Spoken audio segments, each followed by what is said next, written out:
Hey guys, അപ്പോൾ ഇന്നാണ് കേട്ടോ ആ ദിവസം അവളുടെ നിക്കാഹ് ഡേ ആണ്.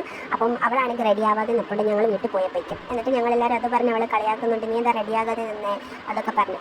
അപ്പോൾ അവൾ പറയാ, നിങ്ങൾ കയറി റൂമിലോട്ട് ഞാനിപ്പോൾ വരാമെന്നൊക്കെ പറഞ്ഞ് അവിടെ നിൽപ്പുണ്ട്. എന്നിട്ട് ഞങ്ങൾ നേരെ റൂമിലോട്ട് കയറുമ്പോഴേക്കും അവൾ പറയും, ഞാൻ പറഞ്ഞു നീ വേഗം വാ, നിന്നെ റെഡി ആക്കണ്ടേ. അപ്പോൾ അവൾ പറഞ്ഞു ഞാൻ ഇപ്പോൾ തന്നെ വരാമെന്നൊക്കെ പറഞ്ഞു. റൂം കണ്ടു, നല്ലതായിരുന്നു. എന്നിട്ട് അവളെ റെഡിയാക്കാൻ നേരത്താണ് എൻ്റെ പൊന്നെ ഭയങ്കര ചിരിയായിരുന്നു. എന്ത് കോമഡിയായിരുന്നു. ഡ്രസ്സ് പൊക്കി പിടിച്ച് നിന്ന് എന്തൊക്കെയോ കോപ്രായം അവൾ കാണിക്കുന്നുണ്ട്. അവളുടെ ബെഡിലും അതും ഇതിലും ഒക്കെ സാധനങ്ങളായിരുന്നു.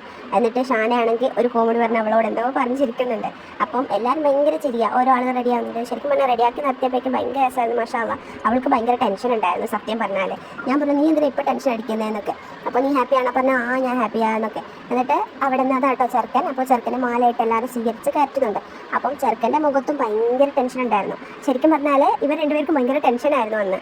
എന്നിട്ട് ചിരിക്കണോ എന്ത് ചെയ്യണമെന്ന് അറിയില്ല. അപ്പം അങ്ങനെ അകത്തോട്ട് കയറുമായിട്ടോ. അപ്പോൾ അകത്തോട്ട് കയറുന്ന സമയത്ത് ഞങ്ങൾ ഇവിടെ നിൽപ്പുണ്ടായിരുന്നു. അപ്പോൾ ഞങ്ങൾ കണ്ട ഭയങ്കര നാണമൊക്കെ വന്ന് അകത്തോട്ടാണ്. അപ്പോൾ ഞാൻ കൺഗ്രാജുലേഷൻസ് ഒക്കെ പറഞ്ഞു അവളോട്. എന്നിട്ട് അവളാണ് വേഗം എനിക്ക് കാണണമെന്നൊക്കെയാണ് പറയുന്നത്. കണ്ടു കഴിഞ്ഞപ്പോൾ എൻ്റെ പൊന്നെ ഇവരുടെ ഒരു ഭയങ്കര ചിരിയായിരുന്നു. ചിരിയാണ് നടക്കാൻ പറ്റുന്നില്ല, സന്തോഷം കൊണ്ടായിരിക്കാം. എന്നിട്ടാണെങ്കിൽ ചിരിച്ച് നീ ഇതിനെ എന്നെ നോക്കി ചിരിക്കുന്നത് ഇതൊക്കെ പറഞ്ഞാണ്. ശരിക്കും പറഞ്ഞാൽ എനിക്കിത് റെക്കോർഡ് ചെയ്യുമ്പോൾ വരെ അത് ലൈവിൽ കണ്ട പോലെ ഭയങ്കര ചിരിയായിരുന്നു. എന്തൊക്കെയോ പറയുന്നുണ്ട്. എന്നിട്ട് പാല് കുടിക്കാൻ നേരത്ത് അവൾ അത് പാല് വെച്ചതേ ഉള്ളൂ, വേണ്ടാന്ന് പറഞ്ഞ് മതി എന്ന് പറഞ്ഞ് അവിടെ വെച്ചു. എന്നിട്ട് വെച്ചപ്പോൾ അത് നോക്കി ഭയങ്കര ചിരി. എല്ലാവരും അത് കണ്ട് ചിരിപ്പുണ്ട്, എല്ലാവരും ചുറ്റും നിൽപ്പുണ്ട്. എന്നിട്ടാണെങ്കിൽ ഫോട്ടോ എടുക്കാനും ബെഡിൻ്റെ മുകളിൽ കയറി നിന്നാണ് നമ്മുടെ സൈദി ഫോട്ടോഷൂട്ടൊക്കെ ചെയ്യുന്നത്.